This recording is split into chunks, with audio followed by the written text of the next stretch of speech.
Welcome, dear friends. Today, let's take a few moments to reflect on God's word from 1 Samuel chapter 13 through 14, a passage that challenges us with lessons on leadership and bold faith and the importance of waiting on God's timing.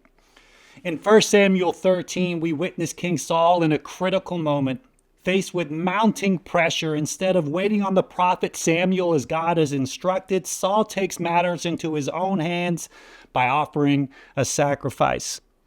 This impulsive act of disobedience set the stage for consequences that would go on to haunt King Saul's reign. Then in 1 Samuel chapter 14, the narrative shifts to a striking contrast in character. Jonathan, Saul's son, steps forward with remarkable courage. With only his armor bearer by his side, he boldly attacks the Philistine forces.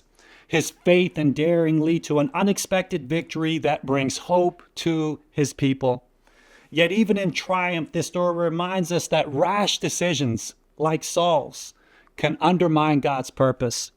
Through these chapters, we see two different responses to God's call, one marked by fear and impatience, and one fueled by trust and bold action. This passage invites us to examine our own lives. Like Jonathan, we're encouraged to step out in faith, trusting that God will guide us even when the odds seem insurmountable. Yet we're also reminded to not act impulsively like Saul, who allowed fear and impatience to cloud his judgment.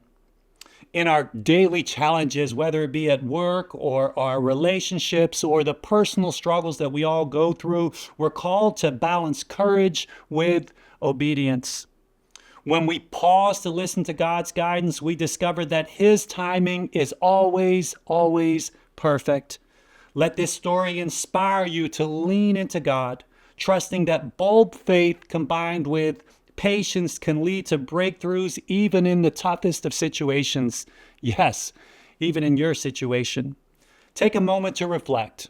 In what areas of your life are you tempted to rush ahead without waiting on God's direction?